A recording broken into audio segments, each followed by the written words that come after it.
What's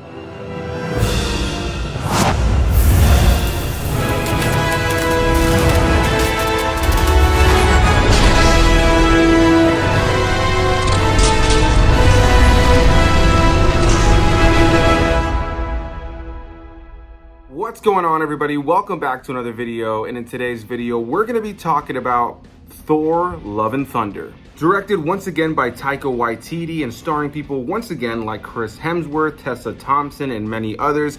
This film is the fourth film in the Thor franchise and of course the millionth in the MCU, and actually is the first time ever that a singular character or series within the MCU has had a fourth installment outside of the Avengers, which is pretty awesome, and is the return of Natalie Portman as Jane Foster, or as in this movie she is Lady Thor or the Mighty Thor. Jane? When I first saw that Natalie Portman was coming back for this movie, I was incredibly ecstatic. I think if you guys have been watching this channel for quite some time, you know that I am a huge fan of Miss Portman, specifically, of course, because of my love for Star Wars and the many years that I've rewatched the prequels and had a fat crush on Padme as a young lad. So it was great to see her come back in this movie. I've always been a big fan of Natalie Portman, and I always loved what they did with Jane Foster in the comic books, and was so surprised when they just kind of abruptly wrote her out of the events of the Thor films, or, you know, just in general, the MCU movies in general. So when I saw that they were going to be bringing her back years ago when she came out on stage with that hammer at Comic-Con and Taika Waititi had invited her onto the stage, I was thrilled to see whatever they would do, because I love the storyline of Jane becoming Lady Thor in the comic books. And yeah, you know, I won't really touch on exactly how she becomes, you know, Thor in this movie, or gains the power of Thor, if you have not read the comics or you have only seen the trailers, because the trailers have actually done a really good job of not leaning into really what is the inciting incident that gives her these abilities.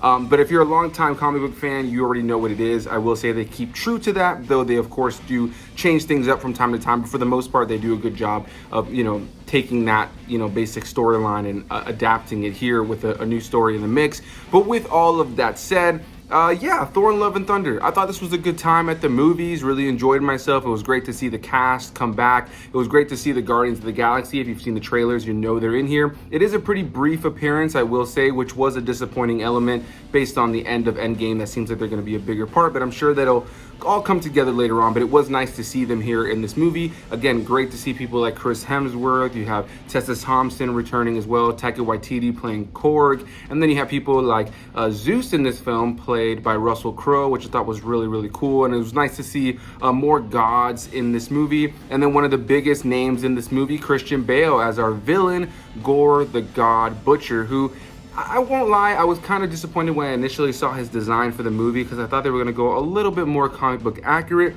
But I do like the look that they gave him here, and I think that Christian Bale does give a really good performance. With all of that said, though, I will say this was not my favorite Thor movie. I think I enjoyed Taika Waititi's last Thor movie, Thor Ragnarok, quite a bit more than this one. And I think my biggest issues when it comes down to this film has to do with its length. I honestly think this movie should have been just a touch longer, so they couldn't have expanded upon a few other things. And the thing I would have loved to have seen them expand upon more was the relationship between Thor and Jane in this movie. Now, I will say that that is really a strong part of the movie. I just wanted to see more of it. And if there was anything I felt like this movie really needed, was a little bit more time with Gorr the God Butcher, the villain of the film, played by Christian Bale, because they give him a pretty straightforward inciting incident that makes him this God Butcher, this villain that wants to go out there and kill all the gods. But I wish they would have spent a little bit more time with him. I won't say he's as generic of a villain as someone like Malekith was, played by Christopher Eccleston in the second Thor movie, The Dark World, but this by no means really comes up to the level, for me at least, of a Loki or Hela from the previous Thor films. I thought that Christian Bale gave a great performance. I was really engaged in his performance from beginning to end, and I wanted to just see more of him, which is really where that biggest gripe comes from. I just felt like the villain could have had a little bit more screen time. With that said, though, I really thoroughly enjoyed the film. I find myself entertained from beginning to end. I found it to be a really good, funny, fun time. There's a lot of lighthearted jokes across the course course of the film. Sometimes some of the humor was a little bit too much, or maybe kind of took me out of some of the more serious elements that the story is also trying to tell. This movie has a pretty decent balance of dealing with some pretty serious and dark themes while also leaning into some big comedy and over-the-top elements. At times it does feel like a bit of a parody for the events of the MCU that have come up to this point, and I won't get too deep into that without spoiling it. But yeah, overall what I will say is I enjoyed the film. I found it to be a good fun time with some fun and entertaining action. Definitely some of the coolest action at times that we've seen in the Thor films in general, but definitely not the coolest action or the coolest moments, the coolest villains or coolest things that we have seen in the Thor films. And I think that that's kind of one of my biggest gripes for this film. Enjoyable, a good time. I laughed plenty. I was engaged in what was going on, and I was definitely enticed to see where it was all going to go. And it was great to see Christian Bale and Natalie Portman in this film alongside the rest of the cast. And overall, it was a fun adventure. I was never bored while watching it. There's not really even a whole lot of downtime in this movie, but there was something about it that felt like it was missing a little bit of something, and I really think that just comes down to the length. I think this movie comes out to around 2 hours, if I'm not mistaken, somewhere within that ballpark, and I feel like this is a movie that could have been pushed out to about a 2.5 hour mark. I think at times they make Chris Hemsworth character Thor a little bit more goofy than he should be. He's a goofy character and he has been in the past, but I think sometimes because of the very quick pace of this film and there not really being a whole lot of downtime, the moments that I found myself attaching to the most were the downtime moments, were the character moments outside of the action and the humor and the silly moments that of course are going to get a lot of laughs and a lot of reactions. I did find myself kind of wanting a little bit more meat on the bone when it came to the narrative, so that's why I feel like this film should have been a little bit longer. Would have really loved to have seen a little bit more expansion on Gorr the God Butcher, as well as a little bit more expansion on the Jane and Thor relationship over the course of the film. With that said though, I am happy with what we got. I thought this was a good time at the movies. Not my favorite Thor movie, not my least favorite Thor movie, but a good time at the movies that is, you know, filled with laughs and cool visuals, big over-the-top action, and the big popcorn movie elements that you expect to see in any one of these films. I do hope moving forward, now that we've had 2 Taika Waititi Thor films,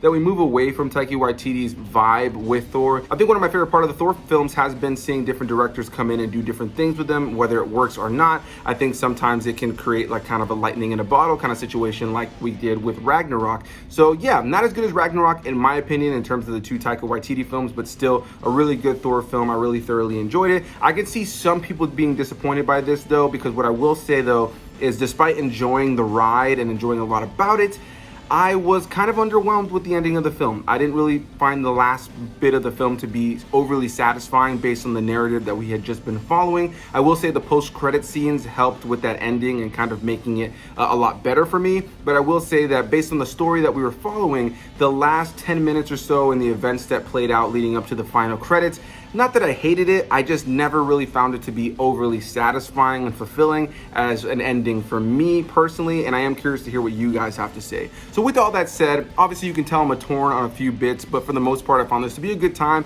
If you're a Thor fan, if you're an MCU fan, I think you're gonna walk out with a smile having had a good time. You know, this is by no means anywhere close to being a lackluster film in the MCU. I found it to be a really good time and I was thoroughly entertained throughout. So yeah, I'll leave the question to you guys. Did you like this movie? Did you not like this movie? Leave any and all those comments down below in the comment section. Hit that like button if you guys enjoyed the video, and hit the subscribe button, hit the bell icon so you can be notified for future videos, and I'll see you guys in the next one. Bye-bye.